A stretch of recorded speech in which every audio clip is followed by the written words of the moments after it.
Good morning. Happy Friday. So, the Peloton CEO, John Foley. So, this story goes on and on and on. But the crux of the story is this. When he started out with the company, he started out with the vision that the company would be as big as it is now. And in fact, he is not even close to being done.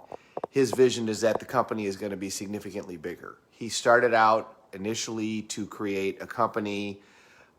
He planned that in-home working out was going to become popular.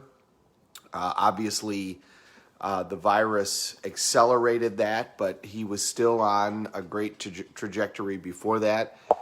And he did that creating a community. And what he saw was when he went to New York and Los Angeles and certain places, and you would go to these classes, that 50 people could attend these classes because the instructors were so amazing, and the classes would fill up like that.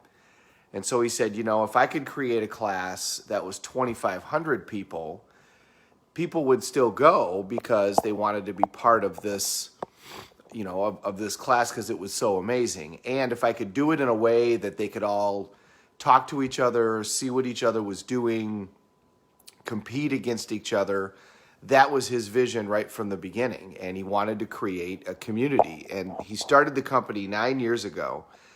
And initially it went terribly. Manufacturing was a huge problem. They couldn't ship the products. They're still having trouble shipping the products internationally. The products didn't work. He had to keep going back to his venture capitalists for investments again and again and again and again. It just went on, and he went deeper and deeper and deeper into debt, and he went into personal debt, and his family told him he was crazy, and everybody told him, you got to stop this. It's not going to work. It's not going to go anywhere. But he had the complete belief and the complete vision. Who's that sound like? It sounds like Elon Musk. It sounds like Disney. It sounds like Thomas Edison. It sounds like all of them. And then all of a sudden it started to gain hold, and then it took off, and now the company's worth $1 billion. So he took it from zero to $1 billion in 9 years. By the way, everybody we saw at Business Mastery is taking companies to $1 billion. Everybody. It was amazing. So what do we learn?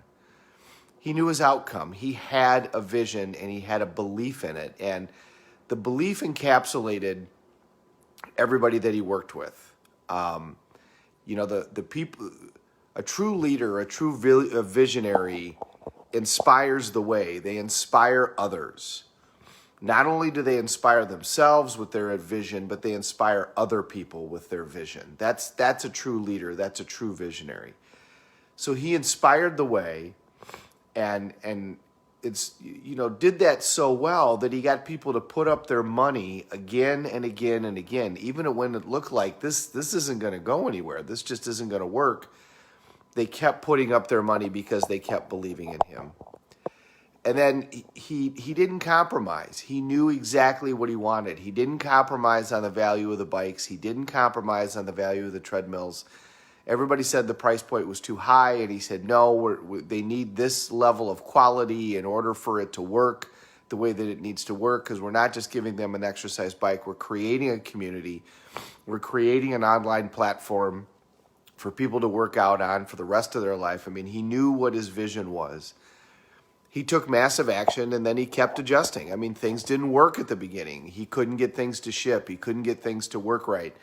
And then he had a little bit of luck because certain events happened in the world that just accelerated his growth. But as we said, he was already on a tremendous growth trajectory. The virus probably accelerated him 2 or 3 years, but he'd have gotten there anyway, and he's not even close to being done. So we can learn, again, it's the same lessons, but it's worth repeating because people keep producing results using the same approach. They know their outcome. They know specifically what they want. They take massive action. They adjust when things aren't working right, but they never get rid of the vision. This is where I'm going.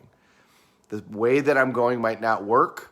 If what you're doing doesn't get you closer to your goal, what do you do? Change your approach. And if that doesn't work, what do you do? Change your approach. And if that doesn't work, what do you do? Change your approach. How long? Until you get the result. Know your outcome. Take massive action. Are your actions getting you closer to your goal or further away? Have sensory acuity. Be acutely sensitive to whether or not you're getting closer. If you're not, change your approach. Don't do the same thing over and over again expecting a different result. And then repeat. Keep doing it until you get the result. And the way to get there faster, find somebody who's done what you want to do, if that exists, and mirror them. Figure out what they did, sow the same seeds, you'll reap the same rewards.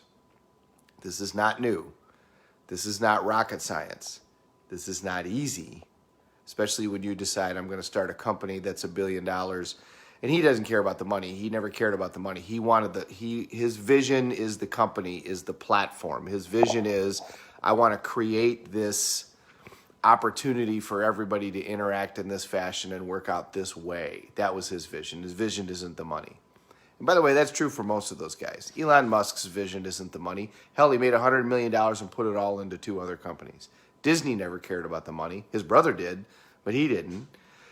So what is it that we're going to do on that with that same approach, only on a different scale? It's Friday, and I know the weekend's coming. This is a great time to reflect.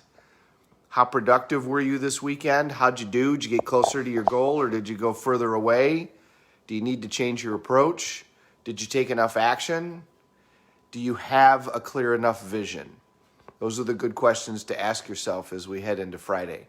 Around here next week, it's going to be like almost 65, 70 degrees. Everybody's getting ready to be outside. Everybody's going to go do their thing. Our country is going to open up next month for sure. Everything's going to open up. I know things are still shut down around the world. I talked to a lot of people around the world this last week. Germany is completely shut down. The UK is completely shut down. Australia is not. Australia is open. But the United States is going to be open next month, whether everybody likes it or not. That's where we're headed. So be ready. Amazing amounts of opportunity are going to be out there for a period of time. What are we going to do with them? Have a great Friday, everybody. Thanks for watching. We're all in this together. Let's take care of each other.